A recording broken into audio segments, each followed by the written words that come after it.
Ukrainian President Volodymyr Zelensky telling top Trump ally Laura Loomer during a one-on-one interview in Ukraine that his relationship with Donald Trump has improved. You are right, the tone has changed, absolutely. We had first changing moment in Rome, in Vatican.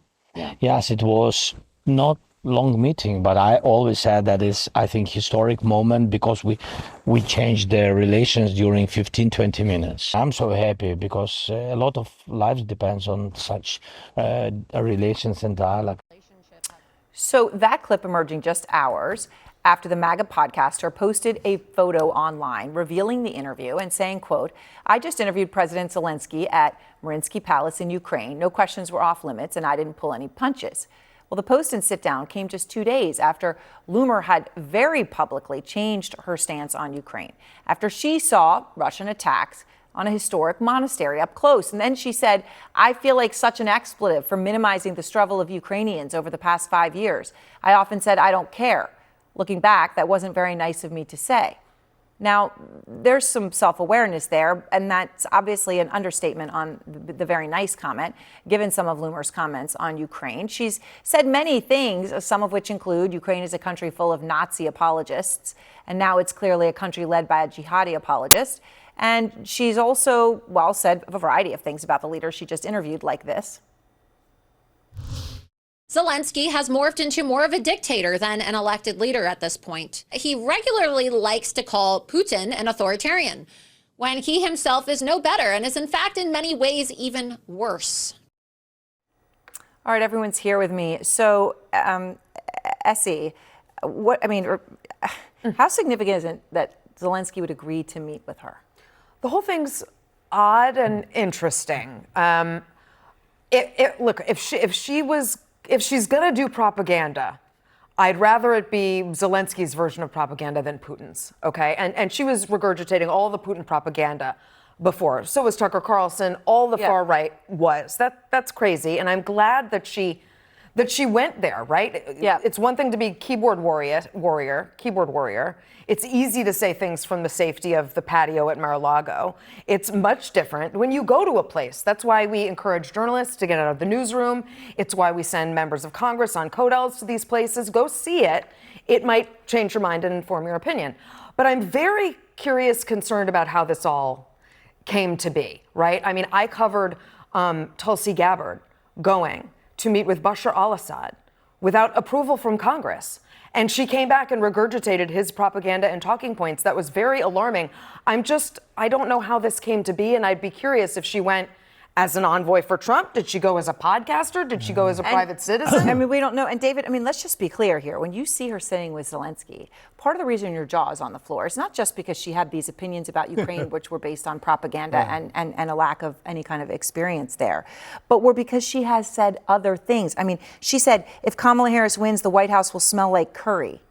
And White House speeches will be facilitated via a call center. Yeah. She said, can't even watch a Super Bowl anymore because immigrants have literally ruined everything. And there's a lot more where that came from, right? The image of her sitting across from Ukrainian President Zelensky in that context is incredibly powerful. It is, and all I could think of is, my goodness, the things one has to do to save their country.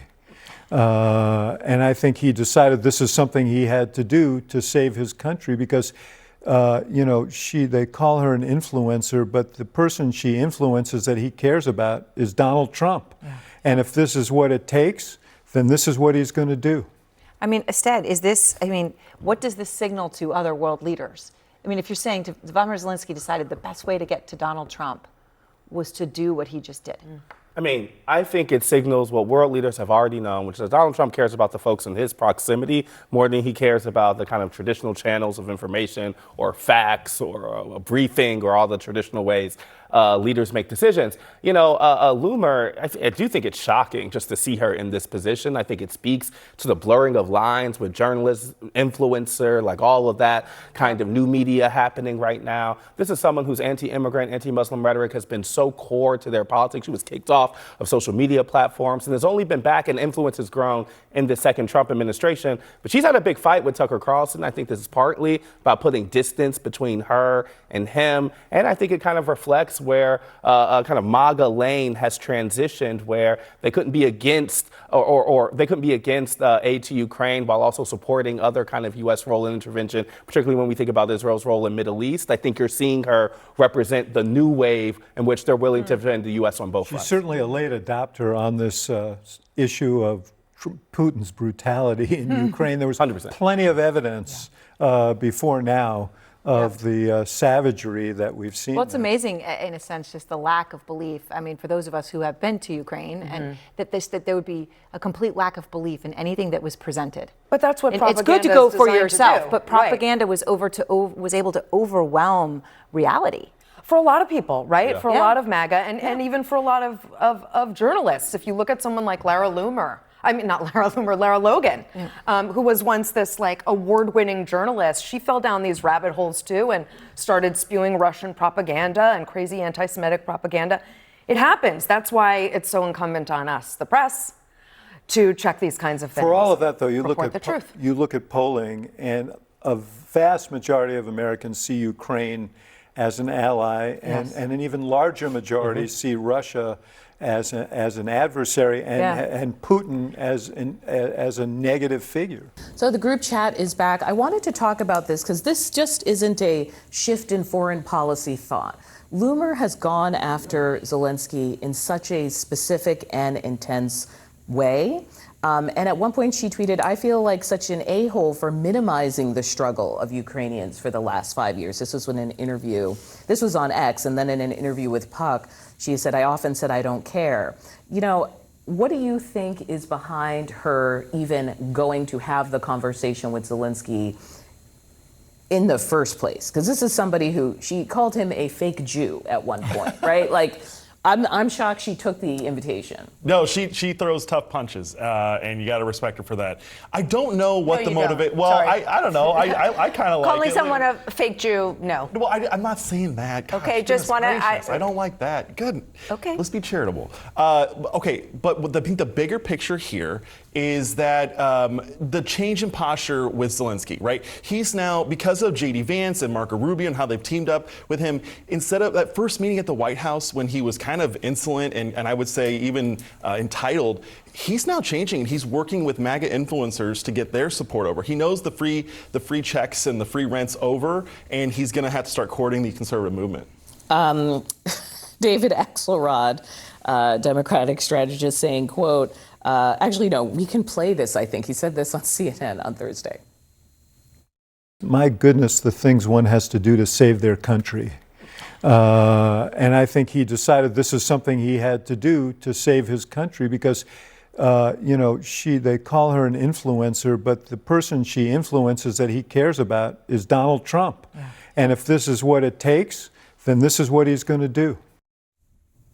Yeah, I'm so glad that David used the word influencer there, because can I be cynical for just a moment, go Audie? ahead. Look, we live in a culture of memes and internet. Yeah, I call it edgelord diplomacy. It's edgelord diplomacy, and Laura Loomer has been more masterful than anyone else at capitalizing on the media and people's ability to click on her stuff. And to some extent, this is trending. It's behavior trending, designed to get attention, and she's done it. But what does it say, though? Oh, I mean, no, not that. But what does this mean for American diplomacy? Yeah.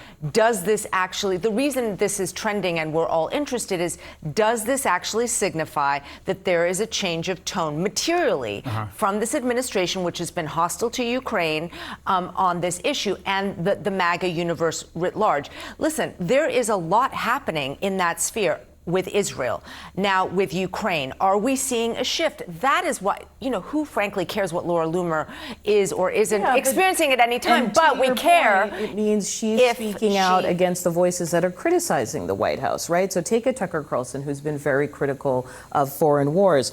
Laura Loomer put out this tweet where she is criticizing something that Tucker had said. And she says, Russian state media is amplifying Tucker Carlson, because there's a whole thing where they think he's backed by Qatar, and his latest lie that you're allowed to hate Russians because they are white. Her response, newsflash, Ukrainians are white too.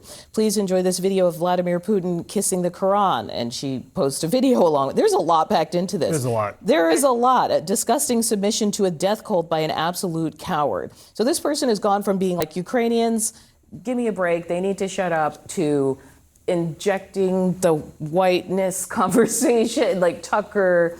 It is the right-wing patois of all the things in one tweet, but it does set up a different dynamic. Now, all of a sudden, you have a very powerful voice in that world punching back at I would say Tucker. this is also something to do with 2028.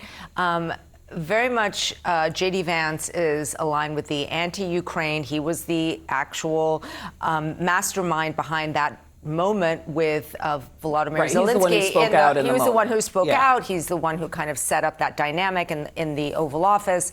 And of course, you have the Marco Rubio, who has always been very anti-Russia and very pro-Ukraine and supporting Ukraine. And so there is a lot more going on here than just Laura Loomer.